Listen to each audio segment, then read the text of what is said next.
Good morning, everyone. Welcome to Environment Sustainability Committee number 4 of 2021. Check that we have all committee members in attendance, so therefore no apologies. I ask if there are any declarations of interest in matters on the agenda. There's nil. We have nil business outstanding. We'll move to confirmation of minutes. Report from previous Environment Sustainability Committee meeting number 3 of 2021 on 15th of April 2021. I'll move to receive and note those, Chair. Thank you, Councillor Fechner. I'll have a seconder. Councillor Kunzelman. Does any any committee member wish to discuss the minutes? No? Then I'll put the motion. Those in favour? Unanimous? Carried. Item 2, Officer's Report, is titled Traditional Land Access Policy Review. It's a report concerning the revised Traditional Land Access Policy. The recommendation is that Council endorse the revised version of the Traditional Land Access Policy, TLAP, as detailed in Attachment 1 to this report. Does any committee member wish to speak with Council Officer? Yes? Thank you. I'll call appropriate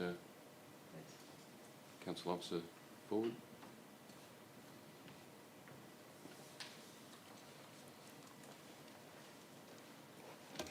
Good morning. Tina Longford, Council's Native Title and Cultural Heritage Officer. Thank you, Ms Longford. If you'd just like to give us an overview of what we're doing here, please. Yep, Council had previously adopted the Traditional Land Access Policy, we had to review it to bring it into line new policies that Council has adopted, like the Human Rights Act and the adoption of the Accord and the cease of their ILUA.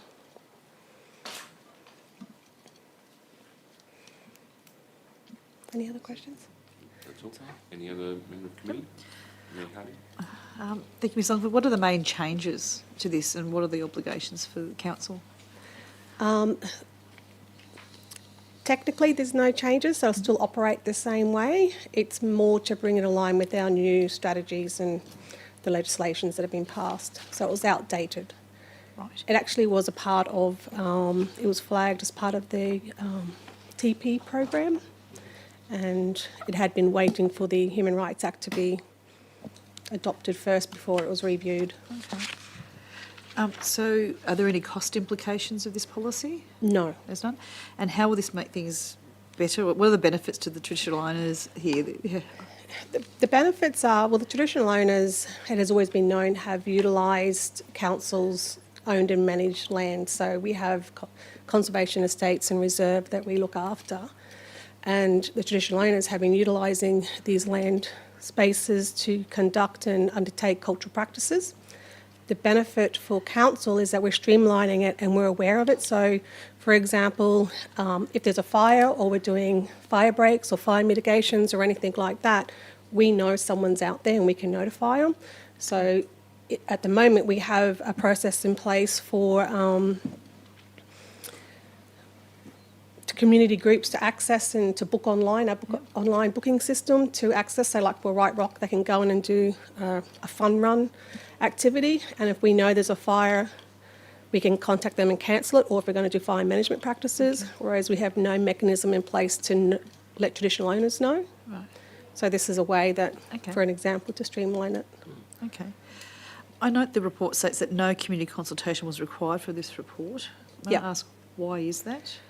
Because it had previously been done and it had been functional, and we just paused it. Okay. So now it's just restarting it again. So there is a booking online system. Right. Do you think there'll be any adverse reaction from the community with this policy? I don't believe there'd be an adverse reaction, but at least give council now the opportunity to put it back out there into the community, the traditional owner community, to know, because we had only just started it and only a few were aware and had started accessing the new online system, and then it got stopped. Right. So at least this way we can encourage and change the practices of going out there in quiet and in private to encourage traditional owner community to say, look, we recognise your rights and interests in the land.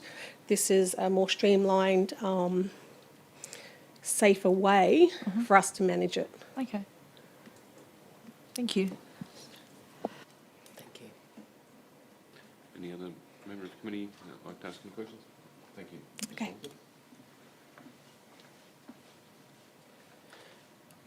I'll ask if any member of the committee would like to move the adoption of the report. I'll move. Thank you, Councillor Fechner. A seconder? Councillor Madsen. I'll open it for discussion. There being no discussion, I'll put the motion. Those for? It's unanimous and carried. That concludes all items on the agenda. We have no notices of motion or matters arising. I'll declare the meeting closed at 12:03 p.m. And the next one's committee at 12:13. at 12:13. Thank you. Thank you, everyone.